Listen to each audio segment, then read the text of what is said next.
Score for Wessex Blades in England.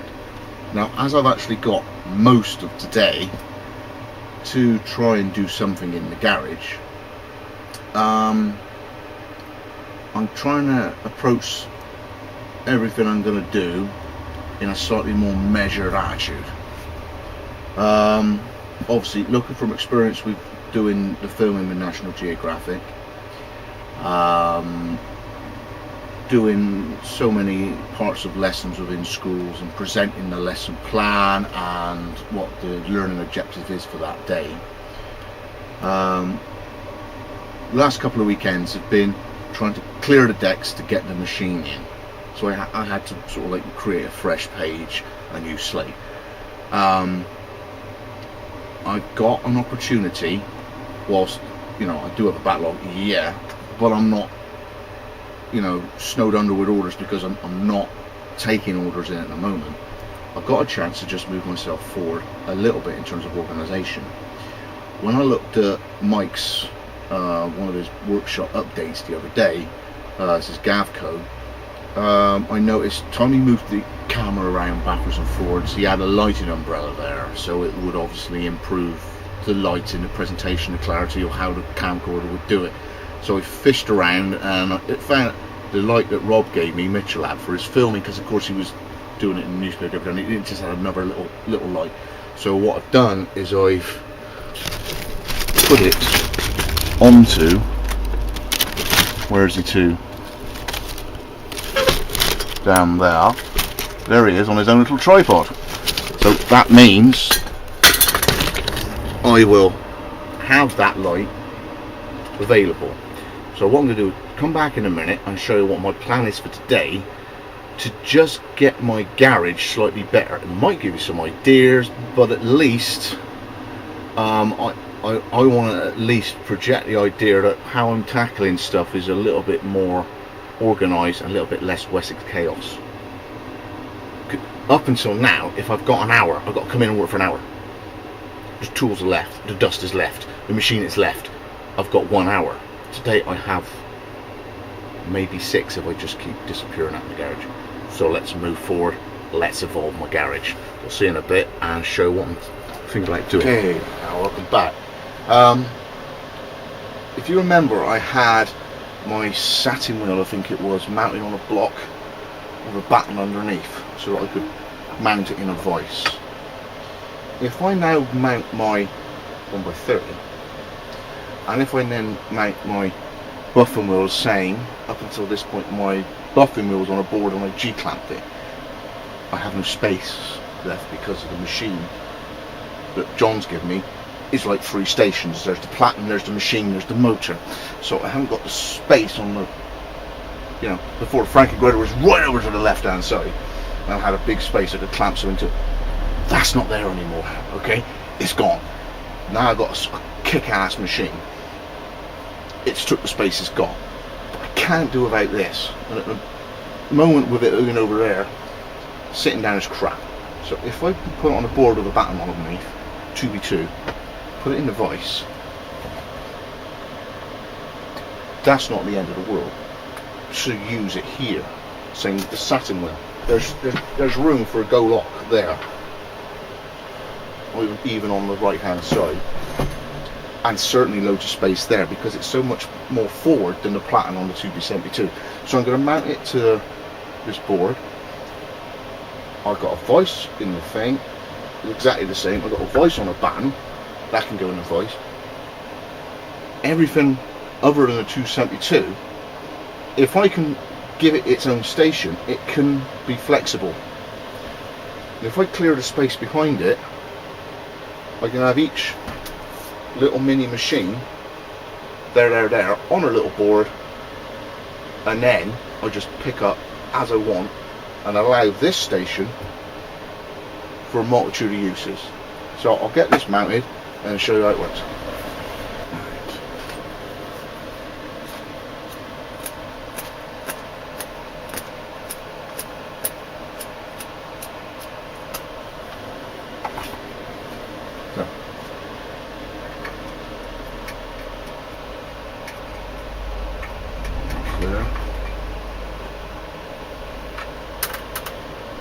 there. If I get my mini pencil.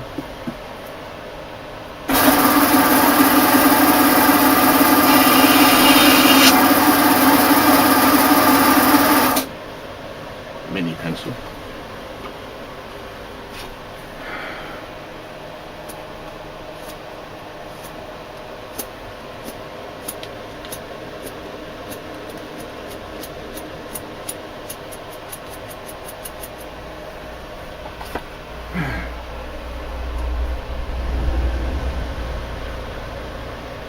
Do that with an expensive fountain pen.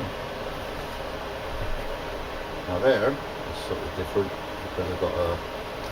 Oh, Jazzy Boo. I've got a shoebox, have I? Yeah, I just want to use it for your stuff. Thank you. Yeah, I can put it...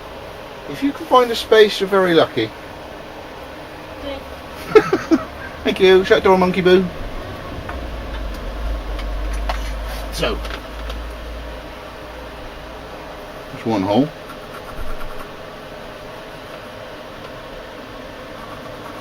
There's the other. Obviously, this is generally the view you get, but with Rob's light, it just makes it that little bit better, doesn't it? So, let's get my specs on, some form of eye protection. Let's get the board.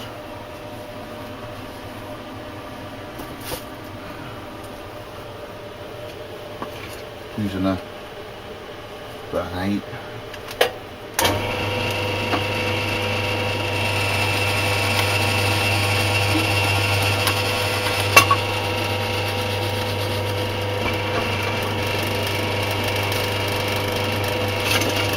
Keep moving this every time and get a fresh bit of exit material.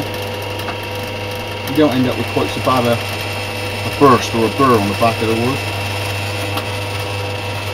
Also, you do get a bit of time with the wood, but it's not like it's really fast. I'll drill that one anyway.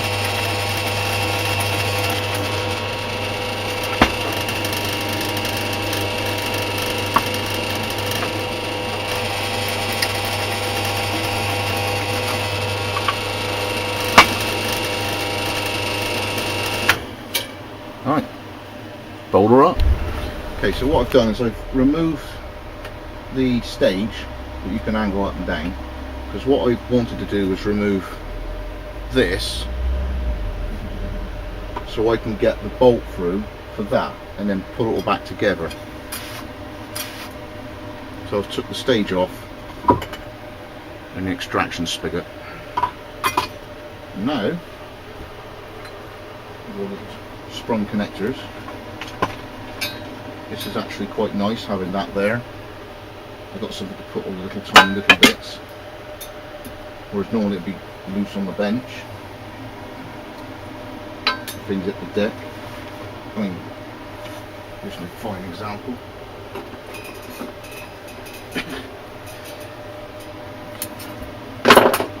You hit the floor and you just don't see it. So,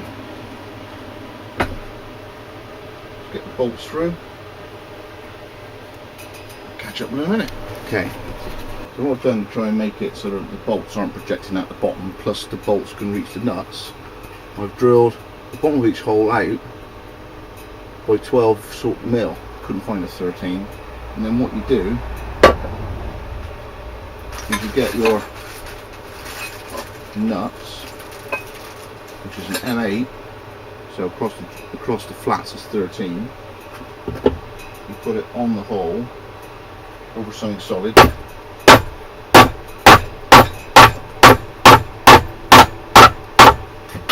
and you actually then get the nut captive in the wood.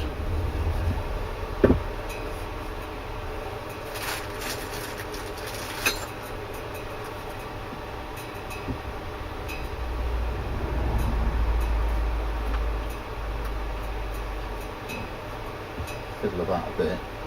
13 is better, because you imagine you use a 13 mil open jaw or ring spanner on an M8 nut.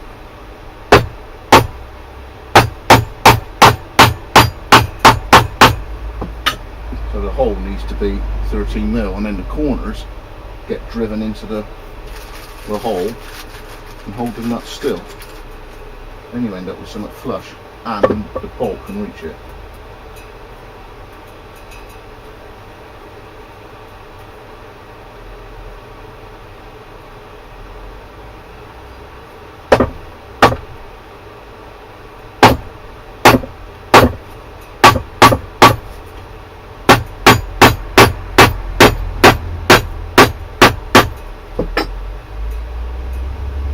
Right, so now the bolts should go around, and because the nuts are closer,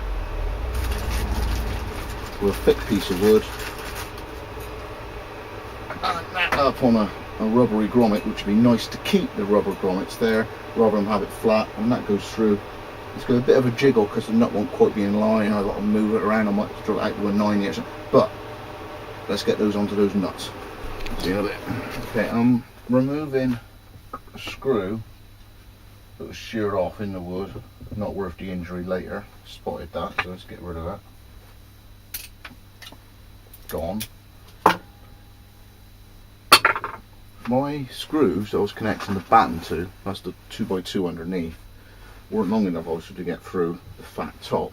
But it's screwed in because what I've done is I put an M4 through for the screw, but drilled out half the board with the 12.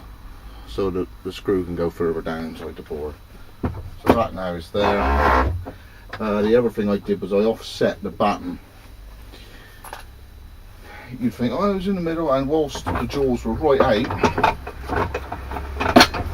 obviously to balance the machine, they're all right out here, and you've got that on there. You wouldn't appreciate where it would actually lock. It was going to lock there. This jaw's going forward is going to lock against the batten.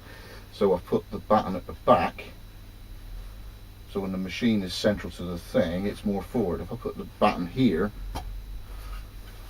the machine's going to be right back there out of the way. I don't want it right out of the way because that's in the way here. So I wanted it forward.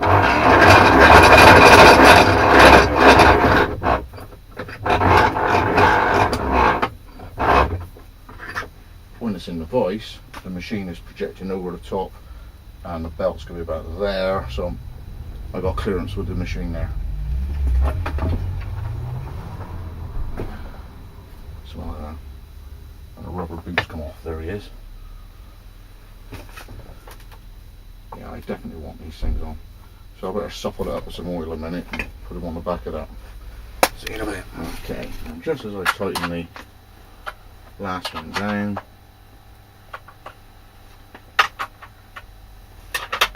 there we go. The pressure I'm putting on these bolts and nuts, I know I've got a pressed steel base which will yield. If you had a cast base to your machine, don't tighten it quite so hard because it might crack. Okay. The way to tell it's cast is usually more of a mottled looking finish because obviously you've got the mould as it's been cast. Okay, so you want to look for something. It's got a nice smooth finish. It moves, it yields. It's pressed steel. If it's cast, it's hard like an auger or a cast iron frying pan. If you crank that down really hard, bang, it's broken. So he's on there. All I've got to do now is refit the table on the back side. Okay, so as you can see now, I've got 1x30 satin wheel and the buffer on these boards. And all I need to do is take each one, put it in the vise, tighten it up. I've got my own little station out the way of the main grinder.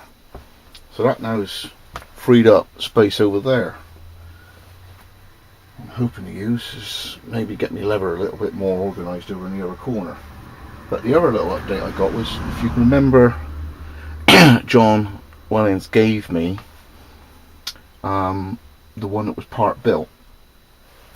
The drive wheel on that one was bigger than the one that was on here. So I've managed to speed it up a little by swapping that out.